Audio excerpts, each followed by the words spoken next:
Wellman TV. Shout out po kay Junel Navarro Total. Salamat. Ricardo Willis. Kabanata 11. Anong klaseng bagay ka? Sunod-sunod na ikinwento ni Rowan ang nangyari noong umagang iyon. Bilang isang martial arts practitioner, may kaunting kaalaman si Rowan sa acupoints, kaya malinaw niyang nailarawan kung paano pinasigla ni Ricardo ang acupoints ng matanda. Matapos pakinggan ang kwento ay napuno ng pagkamangha ang mukha ni Clifford. Hindi ka panipaniwala. Sino ang henyong doktor na ito mula sa isang hindi pangkaraniwang pamilya? Upang magamit ang pamamaraang ito para buhayin ang kanyang puso. Hindi nakakagulat na gumaling si Mr. Ward pagkatapos ng kanyang karamdaman. Lahat ng naroon ay natigilan sa sinabi ni Clifford. Si Dr. Bailey, sabik na sabi ng asawa ni Eric na si Gabriela Ward, dahil sinabi sa iyo ni Rowan kung paano ito ginawa, hindi mo rin ba magagawa? Mukhang excited din si Henry at sinabing, oo. Oo. Dr. Bailey, sundin mo ang pamamaraan ng binata. Gayunpaman, umiling si Clifford at sumagot, hindi ko kaya. Ito ay malayo sa simple. Ang pagkakasunod-sunod ng masahe ay mahalaga at ang bawat acupoint stimulation ay nakakaapekto sa susunod tulad ng isang relay race. Kung mali ang anumang link, hindi maiisip ang mga kahihinatnan. Bukod dito, patuloy niya, hindi ko makabisado ang lakas na kailangan para sa pagmamasahe. Maliban kung ang binatang iyon ay personal na namagitan, walang sino man ang makakatulad nito. Napakaganda, talagang napakaganda. Kinakabahang bulalas ni Clifford. Sa panunood ng eksenang ito, parehong sina Eric at Gabriela pati na rin si Henry ay hindi napigil ang magpalitan ng tingin. Si Clifford ay isa ng kilalang tao sa larangan ng tradisyonal na gamot at espesyal na inimbitahan ng pamilyang Ward mula sa lungsod ng Iloilo upang gamutin ang sakit ni Eric. Ang gayong mahusay na manggagamot ay talagang mataas ang pagpapahalaga sa binata na tumulong kaninang umaga. Ganyan ba talaga kahanga-hanga ang kanyang emergency technique? Nga pala, nakuha mo ba ang contact information ng binatang iyon? Ano ang kanyang pangalan? Pagkaraan ng ilang saglit na pag-ungol sa sarili, biglang naalala ni Clifford na magtanong ng may pag-asa. Bueno, binigay ko sa kanya ang aking business card noong panahong iyon para maabot niya kung kinakailangan ngunit hindi niya ito kinuha, sagot ni Henry. Hindi niya kinuha. Nang marinig ang tugon na ito, tumingin si Clifford kay Henry ng kakaiba bago umiling sa hindi makapaniwala. Nakaramdam ng hiya si Henry sa ekspresyon ni Clifford at para siyang tanga. At sa kasamaang palad para sa kanya, tama siya. Sa sandaling ito, nakita ni Clifford na medyo nakakatuwa ang young master na si Henry. Ang isang taong may gayong pambihirang kasanayan sa medikal ay tiyak na may mga taong humingi ng kanilang tulong. Sino ka sa tingin mo? Napaisip si Clifford sa sarili. Bagamat may kaunting impluwensya ang pamilyang Ward sa Edoland, hindi ito gaanong kumpara sa ibang mga estado at maging sa buong bansa. Gayunpaman, sa mga kasanayang medikal ng banal na doktor, maging ang mga kilalang pamilya ni Iloilo ay ituturing siya bilang isang pinarangalan na panauhin. Ano ang pinagkaiba ng magkaroon ng isa pang buhay kapag maaari nilang kaibiganin ang gayong banal na doktor? Naglakas loob si Henry na sabihin na hindi marunong magpahalaga ang binatang iyon. Iyon ay katawa-tawa. Henry, maging low-key ka na mula ngayon. Maraming eksperto sa mundong ito. Matutong magpakumbaba kapag nakikitungo sa iba. Saway ni Eric sa apo sa mahinang boses. Nanghihinayang siya sa mga ginawa niya noon. Bagamat naging magalang siya sa binata noon, hindi iyon sapat.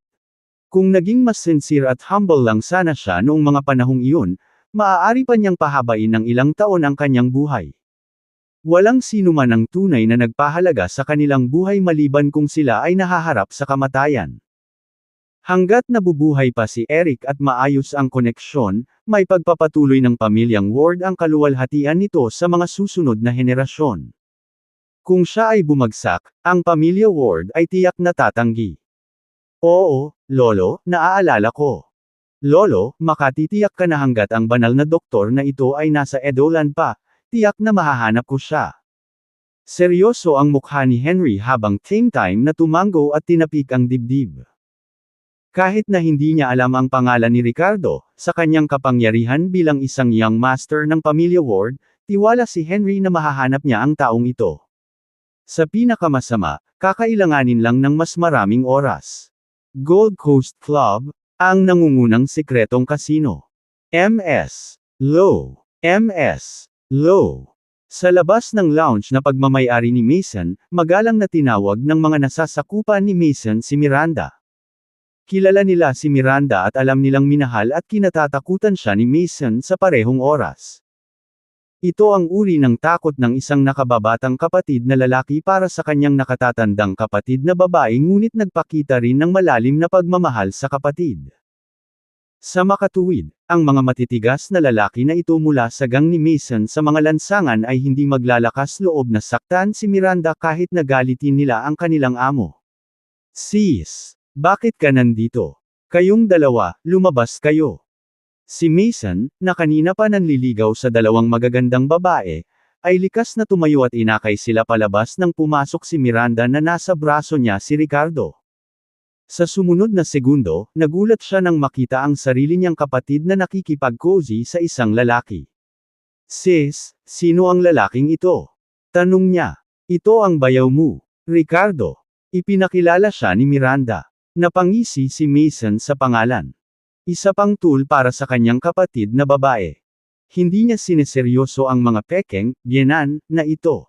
Bakit ka nag-abala na ipakilala siya? Dismissive niyang sabi. Ngunit biglang naging malamig ang ekspresyon ni Miranda nang madiin itong saway sa kanya. Tawagin mo siya sa pangalan niya. Natigilan si Mason at tinuro si Ricardo. Sis, isa lang siyang huwad na bayaw at toolman. Bakit mag-abala? Paano niya matatawag na bayaw ang isang ganoon? At bakit biglang gusto niyang tawagin niya ang puppet na ito sa pangalan? Hindi niya maiwasang magtaka sa lahat ng mga taon bago ang isang ito bakit hindi siya kailanman gumawa ng ganoong kahilingan. Anong ibig mong sabihin na toolman? Kakasal lang ako sa bayaw mo kaninang hapon. Siya ang lalaking minahal ko ng totoo.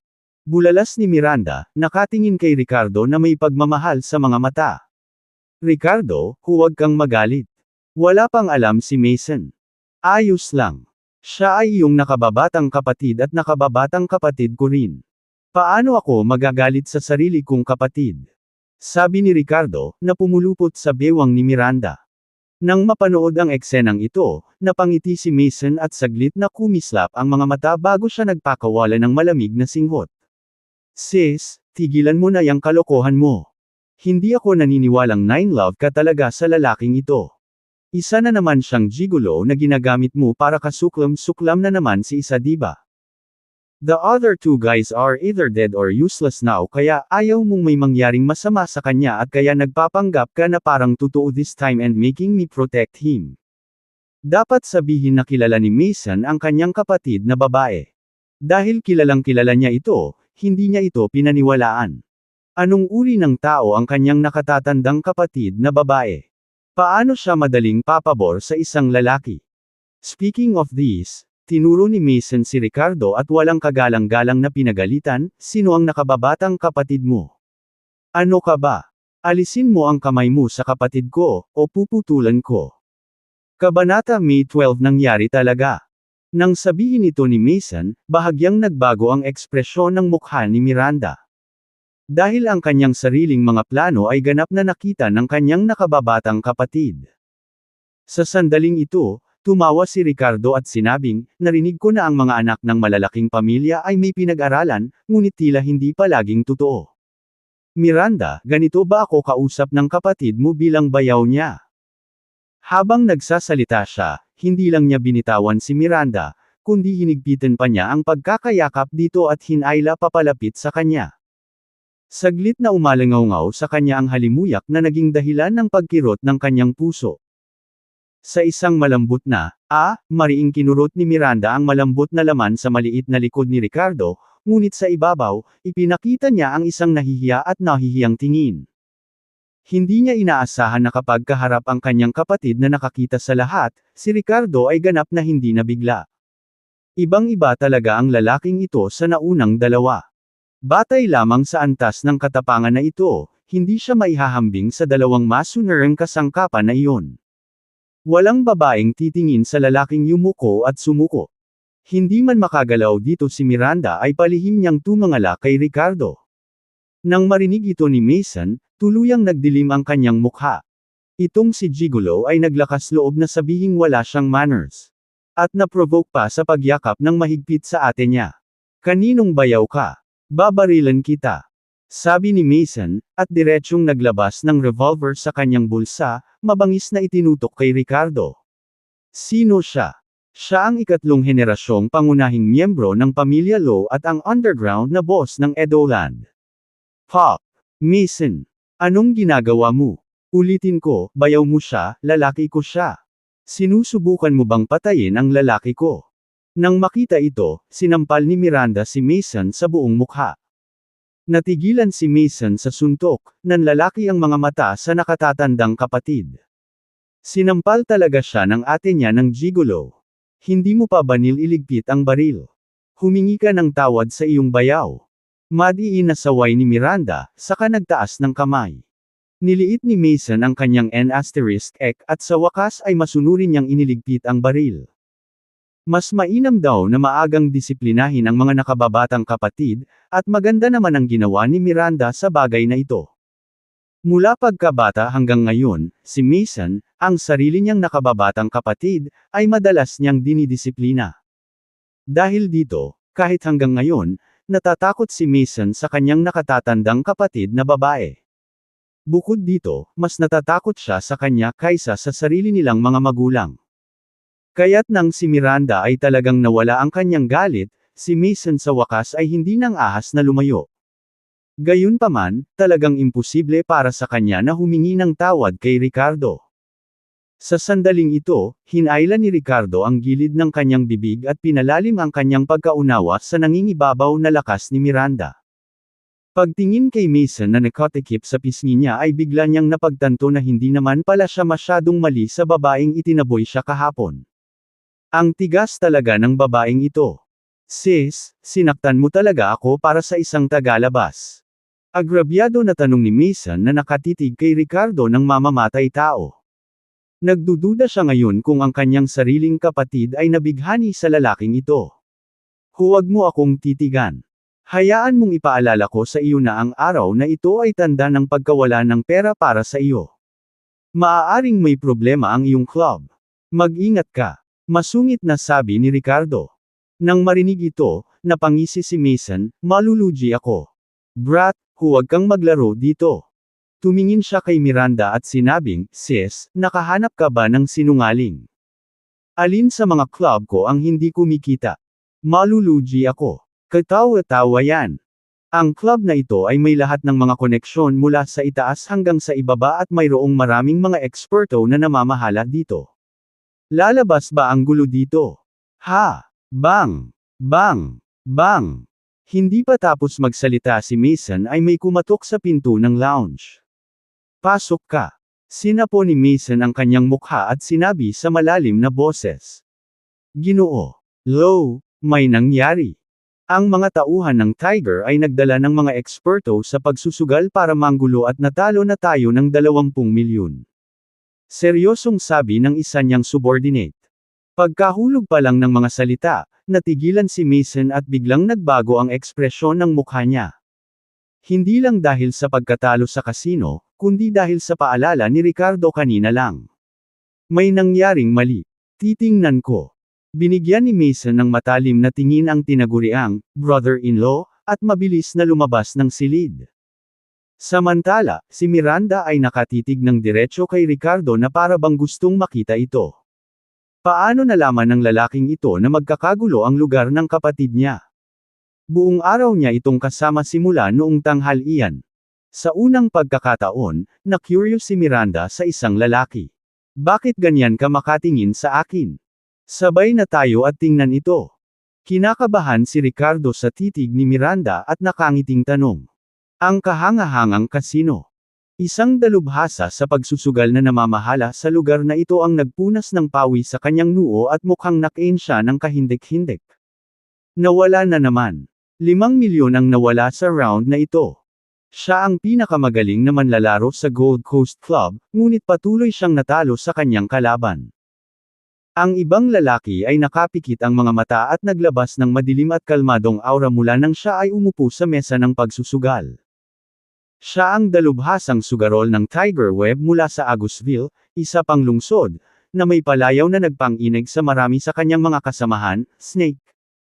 Sa tabi ni Snake ay nakatayo ang isang lalaki na may diagonal na peklat sa kanyang mukha, naka-cross arms habang nanunood. Puno ng pride ang ekspresyon niya.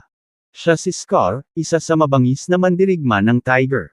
Hahaha, nandito si Mr. Lowe.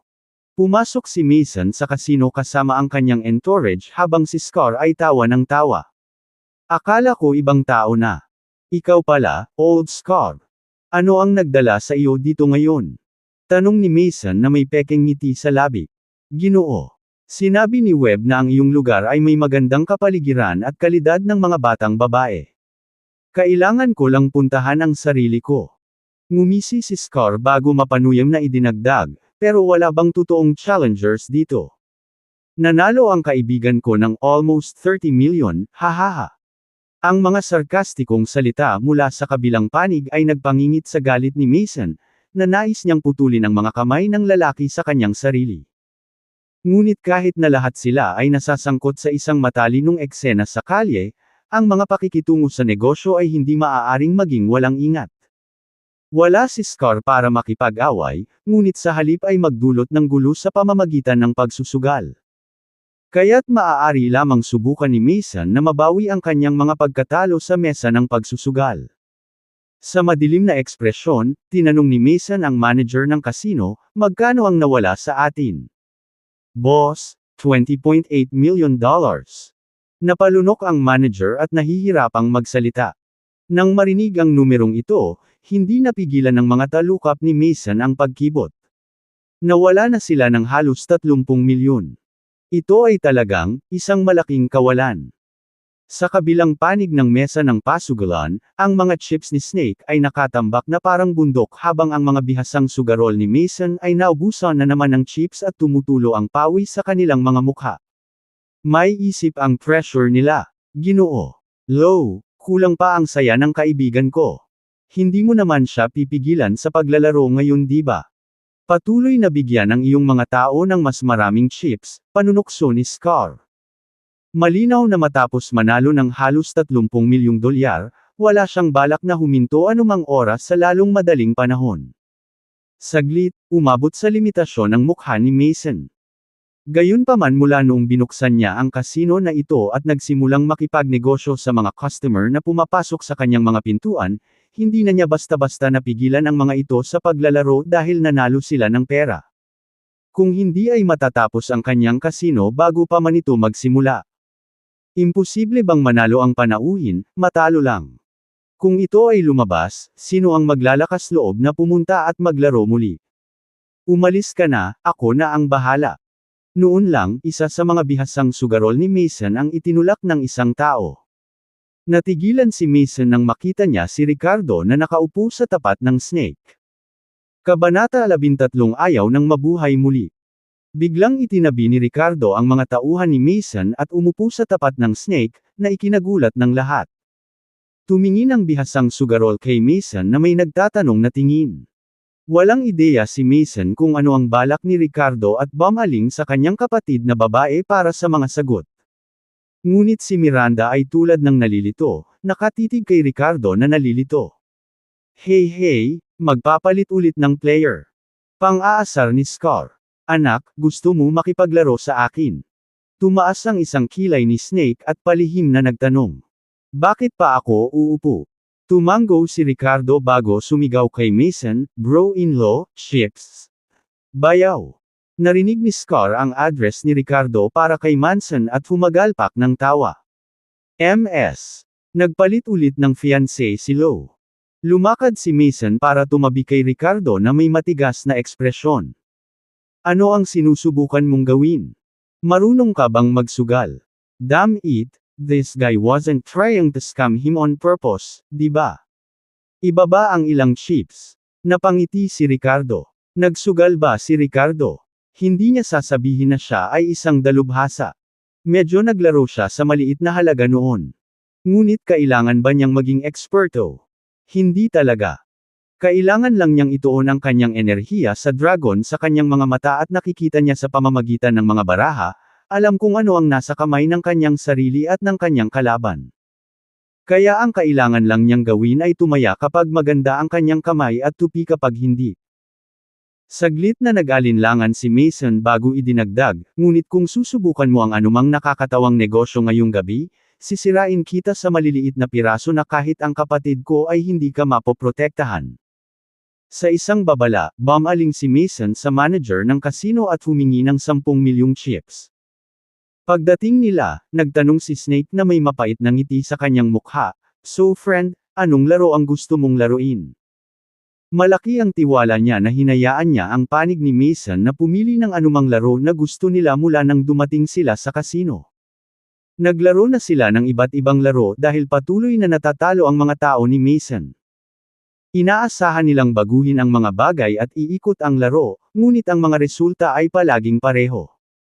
Kahit kasama si Ricardo sa kanilang team, patuloy pa rin sa pang-iinis at pag-provoke si Snake. Kumpiyansa siya na kakayanin niya si Ricardo. Dahil si Ricardo ay hindi man lang mukhang 30, walang paraan na siya ay isang eksperto sa pagsusugal. Ngunit para kay Ricardo, ang anumang uri ng pagsusugal ay patas na laro. "Oh, bahala na." Nagtaas siya ng kilay. "Oo, kahit ano ay mangyayari." Tumango si Snake. Tumawa ng masama si Ricardo. Sa susunod na sandali, lumingon siya kay Mason at inilahad ang kanyang kamay. "Little bro-in-law, ibigay mo sa akin ang iyong revolver. At magtapon ng isa pang 20 milyon sa chips habang ikaw ay nasa ito." "Anong balak mo?" Kinakabahang tanong ni Mason. "Ang death roulette, hindi mo ba narinig ito?" Mahinahong tanong ni Ricardo. Sa sandaling magsalita siya, lahat ng tao sa silid ay nagbago ng kanilang ekspresyon. "Ano ba? Dito ka na." Nagmura si Mason at inabot kay Ricardo ang isang revolver na may nakakunot na sulok ng bibig. "Ricardo, anong ginagawa mo?" Sa hindi malamang dahilan, nang marinig ni Miranda na gustong maglaro ng death roulette si Ricardo, nakaramdam siya ng kaba. Kinakabahan ba talaga siya sa lalaking ito? Russian roulette. Naglalaro ba ang lalaking ito para sa keeps? Gusto mong maglaro ng Russian roulette? Bahagyang nagbago din ang ekspresyon ni Snake habang malamig na tanong. "Ano? Takot ka ba? Kung natatakot ka, ibalik mo na lang ang mga napanalunan," ani Ricardo. Nang marinig ito, ilang beses na tumawa si Snake at nanunuyang tumingin kay Ricardo, "Anak, sa tingin mo ba madali akong matakot? Masyadong walang muwang. Sige, maglaro tayo ng Russian roulette." Bilang isang dalubhasang sugarol mula sa Agusville na nakakita ng lahat ng uri ng mga sitwasyon dati, si Snake ay hindi natatakot sa anumang bagay. Ang death roulette ay talagang mapanganib, ngunit bilang isang eksperto sa pagsusugal, ang mga diskarte ni Snake ay napakaganda. Tulad ng rolling dice, makokontrol ng isang eksperto sa pagsusugal ang numero sa mga dice. Nagkaroon din ng kumpiyansa si Snake na magagamit niya ang kanyang teknik para makontrol ang tinatayang bilang ng mga pag-ikot ng revolver cylinder at maiwasan ang aktwal na pag-ikot sa bala. Sa sandaling ito, lahat ay tumingin kay Ricardo na may mga mata na tila puno ng paghamak at pangungutya. Kaya gusto niyang takutin ang kanyang kalaban sa death roulette. Masyadong walang muwang iyon. Paanong ang isang eksperto sa pagsusugal mula sa Agusville ay madaling matakot? Damn it!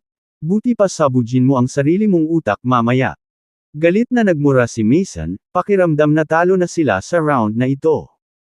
Umiling si Miranda at tumingin kay Ricardo nang may disappointment. Pinagsisisihan niya ang pag-iisip sa kanya noon. "Pumasok na lang tayo at magpasya ng isang beses at para sa lahat." Matapos matanggap ang kanyang chips, itinulak ni Ricardo ang 30 milyong chips sa kanyang harapan. "Sige. Hehe," tumango si Snake, na inilabas din ang lahat ng chips niya. Ang larong ito sa pagsusugal, syempre, ay kailangang maging all-in. Kung ang swerte ay nasa kanyang panig, maaaring tumagal ng ilang round upang matukoy ang panalo o pagkatalo. Ngunit hanggat natalo siya, mawawalan siya ng buhay, at natural na matatapos ang larong sugal. Sige, mauna na ako. Nakangiting sabi ni Ricardo. Pakiusap. Ngumisi si Ahas. Ang revolver ni Mason ay may 6 na round chamber, at ito ay kasalukuyang puno. Sumunod, inilabas ni Ricardo ang lahat ng 6 na bala. Pagkatapos, kasabay ng pagsirit, diretso niyang hinayla ang isang piraso ng itim na tela mula sa gilid ng mesa ng pagsusugal, na piniringan ang sarili. Pagkatapos, kinuha niya ang isang bala at isinakay ito sa silid. Nang akala ng lahat ay isasara na niya ang silid, isang nakakagulat na eksena ang bumungad. Nakapulot ng isa pang bala si Ricardo at muling isinakay. 2 bala. Anak, hinahangaan ko ang tapang mo. Kinaikit ni Snake ang kanyang mga mata, ngunit sa sumunod na segundo, hindi mapigilan ang kanyang mga pupil na lumiit. Hindi huminto ang mga galaw ni Ricardo nang pumasok ang 3 bala sa silid. Sis, sino siya? Lumapit si Mason sa kapatid at bamulong. Umiling si Miranda nang hindi nagsasalita, ang mga magagandang mata ay nakatutok kay Ricardo. Nagsimula na siyang pagpawisan ng husto sa kanyang mga palad. Ang panghahamak kanina ay nauwi sa kaba. Pero ang nagpakiliti sa anit ng lahat ay hindi pa rin tumitigil si Ricardo. Ipinagpatuloy niya ang pagkarga ng ika-4 na bala at pagkatapos ay ang pang-5. Anak, nababaliw ka na ba? Tuluyan nang ang nagbago ang mukha ni Snake nang sumigaw ito ng malakas. Pambihira. Napalunok ng laway si Scar. Sis, saan mo nahanap ang lokong ito? Sinusubukan ba niyang magpakamatay sa pamamagitan ng pagpunta sa akin ngayon? Napaawang ang bibig ni Mason habang nagtatanong. Ay, hindi ko alam. Ang malamig at malayong babaeng CEO ay nakakagulat na nataranta at nalilito. Ano ang nangyayari? Baka lumala na naman ang kalagayan ng kanyang anak. Ikaw bastard, ayaw mo na ba talagang mabuhay? Kabanata 14 na pagkasira ng kaisipan. I-click. Ang tunog ng pagsasara ng gun chamber ay umalangaw-ngaw sa tahimik na silid, dahilan para mapatalo ng lahat. Sa wakas ay isinara na ni Ricardo ang silid ng kanyang revolver. Nasa loob ang 5 bala, na may isang bakanteng puwang lamang. Huwag mo akong pagbintangan na nanloloko. Suriin mo sarili mo. Sabi ni Ricardo, na nakapikit habang pinadaus-daus ang kanyang revolver sa mesa patungo kay Snake. Nagpalitan ng tingin sina Snake at Scar bago kinuha ni Snake ang revolver at siniyasat ito ng maigi. Ito ay talagang malinis. Habang idinausdes niya ito pabalik kay Ricardo, na nakapikit pa rin, binuksan ni Ricardo ang silid at inikat ito gamit ang kanyang kamay. Anak, hindi na ito sugal. Purong pagpapakamatay ito, sabi ni Snake sa paos na boses na kulang sa dati nitong kalmado at kalmado. Sa kanyang mga mata, si Ricardo ay parang patay na. Palaging may elemento ng pagkakataon ng pagsusugal. Palaging may posibilidad na manalo. Ngunit ngayon naramdaman ni Snake na walang paraan para kay Ricardo tiyak na mamamatay siya. Sinabi mo na, so paano na natin pastahan? Kaya mo ba ang pusta? Nil-arrow ni Ricardo ang kanyang revolver sa kanyang kamay, tila walang malay na pinahihit ang silindro. Para sa iba, isa lamang itong casual na pagkilos na walang anumang kahulugan. Pagkatapos ng lahat, maraming beses na niyang pinaikot ang silindro noon at bigla itong tumigil. Kaya sa ilalim ng mga sitwasyong ito, walang sino man ang nag-isip na muli siyang kinakalikot ang silindro. At saka, mula umpisa hanggang matapos, tinakpan ni Ricardo ng itim na tela ang kanyang mga mata.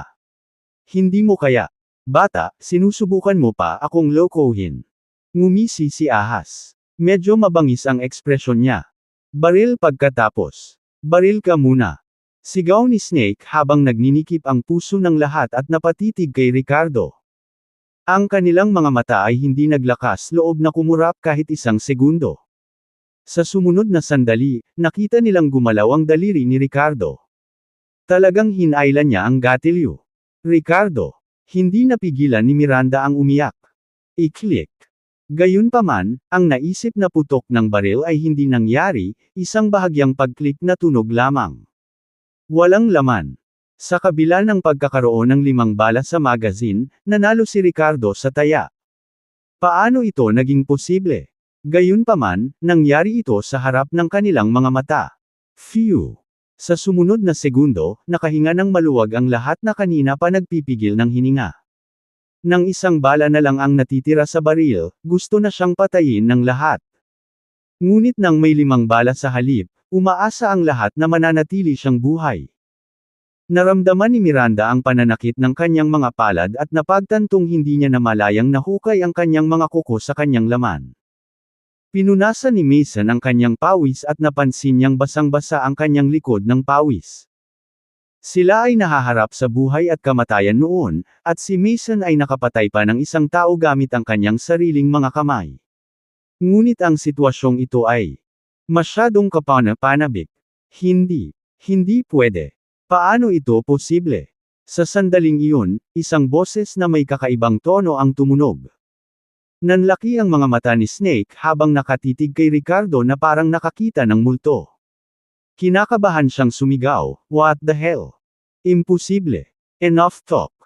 It's your turn now," sabi ni Ricardo nang tuluyang tanggalin ang itim na tela sa kanyang mga mata at pinadaus-dos ang revolver sa harap ni Snake. Nanginginig, hinablot ni Snake ang revolver at binuksan ang silid upang suriin itong muli. Lahat ng 5 bala ay naroon pa rin. Hindi ito pinakialaman ni Ricardo o tinanggal ang anumang mga bala. "Please. Sana makaligtas ka rin, Snake bro. That way we can play more rounds," sumenyas si Ricardo at sinabing. Inikot ni Snake ang chamber ng revolver habang humihinga ng malalim bago itinapat ito sa sarili niyang noo. Nanlaki ang mga mata niya, huminto ng ilang segundo, at biglang napasigaw sa bug zone ng damdamin. Pang! Thud! Kaagad pagkatapos, may 2 muffled na tunog.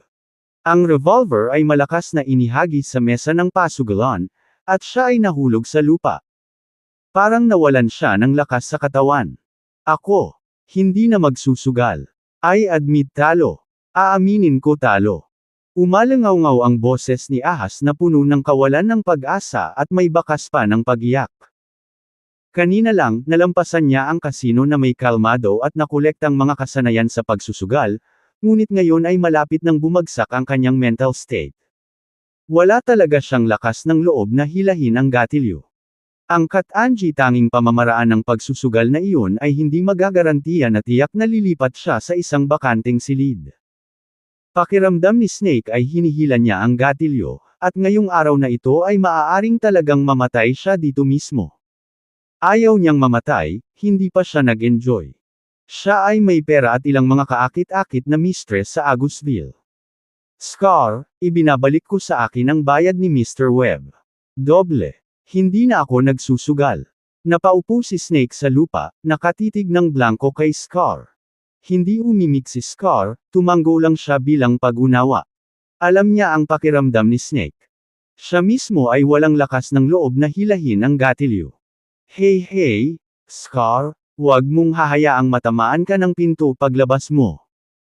Tumawa si Mason at gumawa ng mapanuksong kilos na hindi sila kasama. Pakiramdam niya ay nasisiyahan siyang panoorin sina Scar at Snake sa sobrang awa. Ito ay cathartic. Sa tingin mo matapang ka. Sa tingin mo kaya mong walisin ang kasino ko. Nginisyan silang dalawa ni Mason. Kung napakatigas mo, pagkatapos ay patuloy kang maging matigas.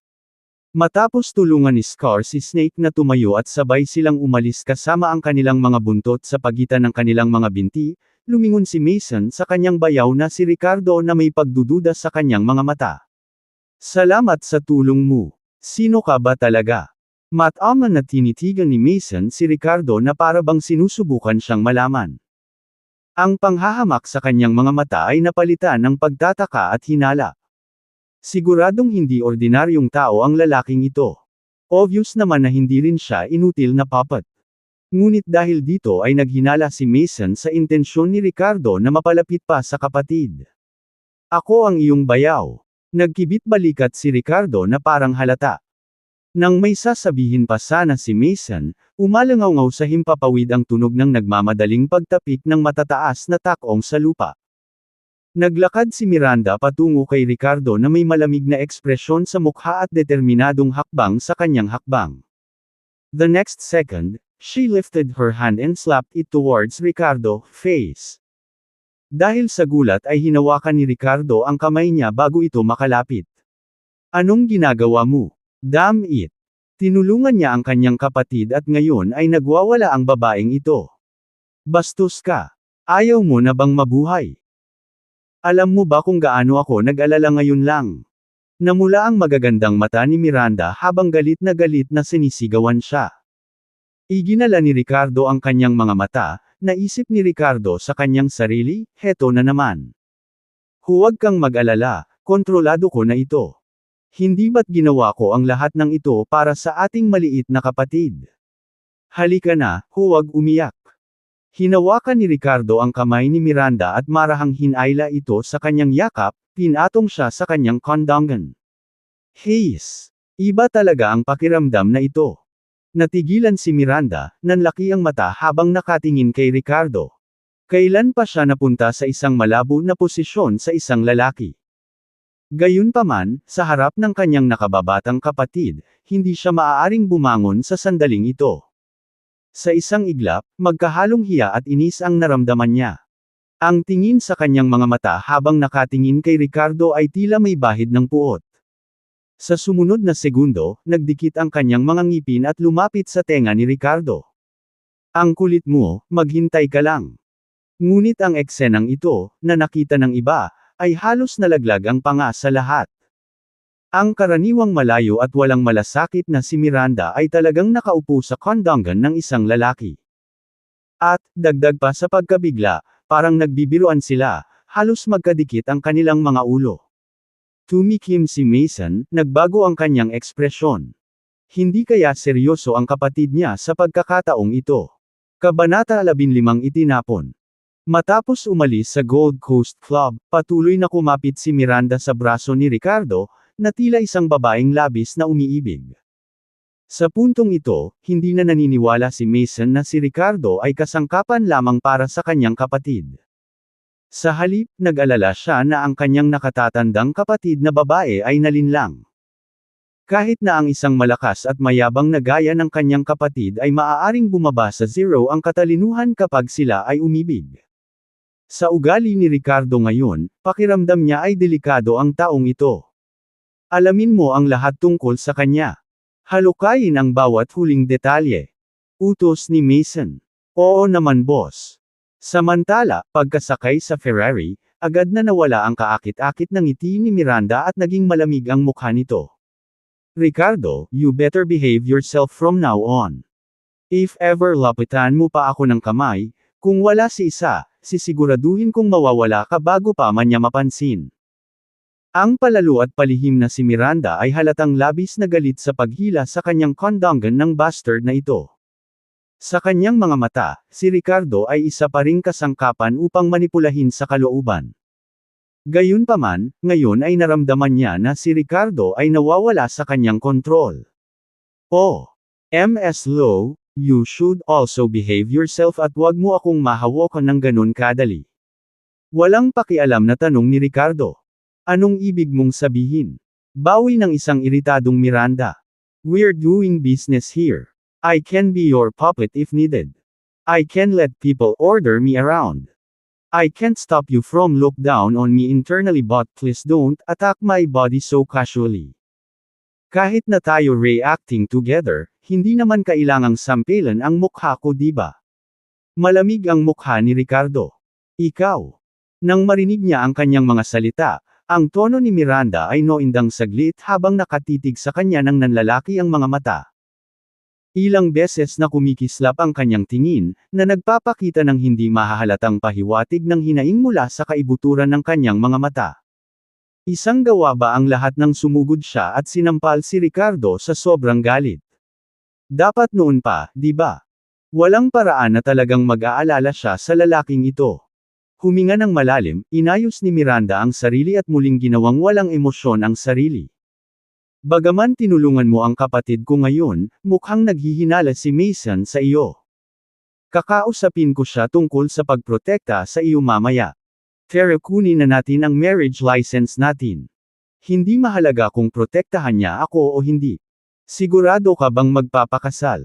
Tanong ni Ricardo. Huwag mong sayangin ang oras ko. Ibalik mo sa akin ang pera ko. Malamig na sagot ni Miranda. Well then let's just get married since wala naman akong pera ngayon, kibat balikat ni Ricardo. On their way to the Civil Affairs Bureau, Ricardo hesitated for half a moment before tentatively asking, Ms. Lo, how do you plan on thanking me for helping your brother today? Napangisi si Miranda, ano? Hindi mo naman sinusubukang humingi sa akin ng pera, di ba? No, no. I just want to take a few days off with you. Kapag naging stabilize na ang sitwasyon ng anak ko, I'll officially take the position. Ilang araw na lang. Pakiusap ni Ricardo. Saglit na nag-alinlangan si Miranda, nagulat na ito lang ang gusto ni Ricardo. Kung ikukumpara sa pagtulong niya sa kanyang kapatid na makabawi ng 30 milyong dolyar, tila hindi gaanong mahalaga ang kahilingang ito. Okay. Pero bilasan mo na baka may makamis sa'yo, sabi ni Miranda na may halong ngiti. Ms. Lo. Dito na lang tayo. Hindi mo na kailangang mag-artista, pawis na pawis si Ricardo. Ngumuso si Miranda at marahas siyang tinitigan. Get lost. Sino sa tingin mo ako? Nakakainis ang lalaking ito. Hindi man lang niya mapasaya ang mga tao o magbiro. Anak niya lang ang iniisip niya. Sa isang marangyang villa sa kabiserang lungsod. Miranda, asong babae ka. Mabangis ang ekspresyon ng isang binata matapos sagutin ang isang tawag sa telepono. Mahilig ka bang maghanap ng mga lalaki? Maghanap ka ng isa, papatayin ko ang isa. Habang nagsasalita siya, halos dinurog niya ang halos lahat ng maaaring basagin sa silid. Ang binatang ito ay si Isa, ang panganay na anak ng pamilya Austin. Sinumpaan niya si Miranda. Sa katotohanan, kahit na makuha niya siya, hindi magagawa ni Isa ang marami, dahil mayroon siyang pisikal na depekto. Nandoon na ito mula pa noong bata pa siya. Ngunit tiyak na dahil dito, ito ay lumikha ng kanyang baluktot na personalidad at perverted possessiveness. Makalipas ang 2 araw, sumakay si Ricardo ng taxi at nakarating sa isang lumang bungalow area. Dito siya nangungupahan ng isang lugar. Upang magamot ang sakit ni Nora, ibinenta niya ang lahat ng orihinal niyang bahay at maaari lamang umupa ng bahay na matitirhan. Sa sandaling ito, si Ricardo ay may walang malay na ngiti sa kanyang mukha. Buong ayos na ang kalagayan ni Nora at maaari na siyang ma-discharge sa ospital at makauwi. Maaga siyang bumalik ngayon upang mag-ayos at bigyan ang batang babae ng mainit na tahanan. Si Ricardo, na sa simula ay nakabisado ang kanan ng Dragon Emperor, ay may lubos na pagtitiwala sa pagpapanatili ng kondisyon ng kanyang anak na babae mula sa lalong paglala. Bukod dito, ang Race 8 na personal niyang inihanda ay mas epektibo kaysa sa mga imported na gamot. Pinakamahalaga, walang mga epekto. May tiwala pa nga si Ricardo na mapapagaling niya si Nora kung makakahanap siya ng mahalagang gamot na tinatawag na Dragon Marrow Herb. Gayunpaman, hinanap na niya ang lahat ng pangunahing parmasya sa Edoland nitong mga nakaraang araw at hindi pa rin niya mahanap ang halamang ito. Parang kailangan nilang umasa sa swerte. Habang naglalakad si Ricardo patungo sa kanyang inuupahang bahay, bakas sa kanyang mukha ang galit nang makita ang kanyang mga gamit na nakakalat sa lupa sa labas ng pinto. May nagtapon sa kanila. Maya-maya lang ay lumabas ang landlady nila na may dalang pakete at itinapon din sa labas. Nahulog ang pakete sa lupa at bumukas ang teddy bear ni Nora at ang ilan sa kanyang mga lumang damit. Anong klaseng basura ito? Nakakainis. Ang kanilang sobra sa timbang na nasa middle-aged landlady ay bumulong sa kanyang hininga habang siya ay naghagis ng mga bagay sa paligid. Maingat na kinuha ni Ricardo ang manika at damit ni Nora bago naglakad na may galit na ekspresyon sa mukha. Mrs. Morgan, anong ibig mong sabihin? Ngumisi ang landlady kay Ricardo at sarkastikong sinabi, "Oh, bumalik ka na. Akala ko tumakas ka. Bakit mo itinapon ang mga gamit ko? Nagbayad ako ng renta ko ngayong buwan, di ba?" Galit na tanong ni Ricardo. "Bakit ko itinapon ang mga gamit mo? Isa kang kawawang bastardo na may utang na 2 toneladang pera para sa mga bayarin sa medikal ng namatay mong anak. Tapos na ang pag-upa mo at wala ka ng pera para i-renew ito. Dapat ba akong naghintay na may dumating na iba? Habang ang aking ari-arian ay walang laman. Kahapon ay may dumating upang tingnan ang lugar kaya't naglinis ako ng maaga, kung mayroon man, isaalang-alang ang iyong sarili na maswerte na ibinabalik ko ang mga natitirang araw na renta. Gumagalaw ang taba ng landlady habang nagsasalita sa hindi kaaya-ayang tono. Pagkatapos ay naglabas siya ng $100 na perang papel mula sa kanyang bulsa at inihagis ito sa mukha ni Ricardo. Namula si Ricardo sa galit at nagngangalit na nagtanong, "So tinapon mo lang lahat ng gamit ko sa labas? Anong masama kung itapon mo sila sa labas? Sabihin ko sa iyo, kung hindi ka pa bumabalik, malapit na silang mapunta sa basurahan. Sa bagay, maruming basura lang ang nakadumi sa pintuan ko." Mayabang na tumikim ang landlady habang itinuro ang tambak ng mga gamit sa lupa, "Bilasan mo at kunin mo itong basura bago umalis dahil naibalik ko na ang pera mo." "Paano kung hindi ako umalis?" Nagnganga ang ngipin at nagtanong si Ricardo, nanlilisik ang mukha ng landlady. Wala siyang ibang gusto kundi